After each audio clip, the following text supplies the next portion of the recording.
Well,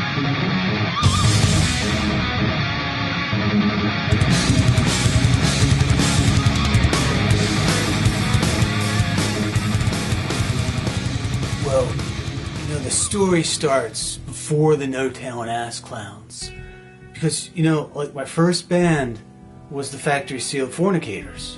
And Vas was in band with me. And we released an album called Instant Bimbo Collection. We started off with Factory Sealed Fornicators, and the release was Instant Bimbo Connection. And it was terrible, and the band was beneath me. The band was beneath Vas. And that was fun making that, and we had some bimbo connections. So I broke it up, and so I formed No Talent Ass Clowns after that, and then the rest is history, because that was where we were destined to be in that band. There were lots of female fans, and they would come to the concert, and of course we would bring them backstage after the show, and we had them wear our kind of various metal type of clothing that we wanted them to wear. Like I liked copper, so I had this like copper fetish, so I had like hammered copper brassiers and all, and I got them to wear that. When we're in the recording studio, it's pretty crazy. It's pretty decadent, man. I mean, there's always chicks there. There's always groupies, and usually naked groupies too. I mean, it's a blast. I mean, it's a little distracting, but when we recorded Blow Chunk's Ballet, I mean, there was basically a naked groupie standing on either side of me. They were kind of sweating on me, but I mean, it was still cool. I liked copper, like brassiers hammered out of copper. It was one thing that really clashed. I mean, literally, you could hear it clash. People try and give us a hard time for the way we treat our groupies. Hey man, you know what? Everybody likes to be exploited. I mean, I know I do. People say that I'm obsessed with asses, and they can say that.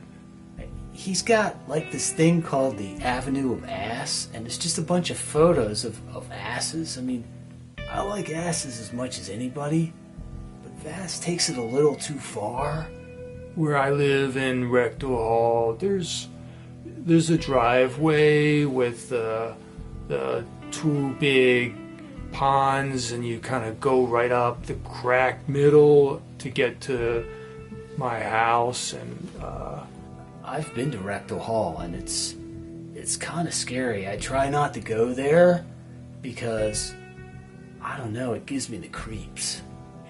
I mean, as far as that part of the anatomy goes on the opposite sex, if there's a beautiful woman and you can see that part, as long as she's in some kind of a cage, that's the ultimate. She's got to kind of be behind like a mesh or like a bars or like a screen of some kind. That, with the juxtaposition of the parts, the anatomy, and the bars or cage, to me that really, the back and forth that's the ultimate for me.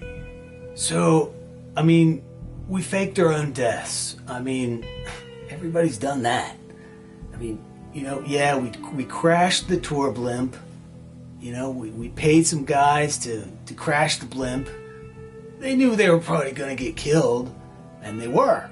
There's much that's been said about the whole death, the faking, the blimp crashing. Lars, he's the genius, and he's the light that we drive toward, and this was his kind of the dawn on his horizon, through kind of a haze, but still like a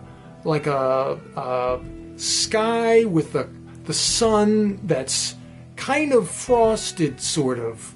That whole death thing was really his. That was his, but for the group.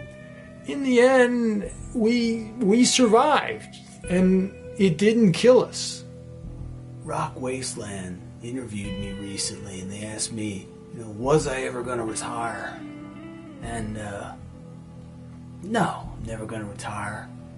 I mean, what I want to do is I want to die of an overdose in a cheap, seedy hotel. It doesn't matter whether it's now or 6 months from now or 2 years from now. It's going to happen, baby. And when it does, I'll be a legend. At least I think so. I like to think so.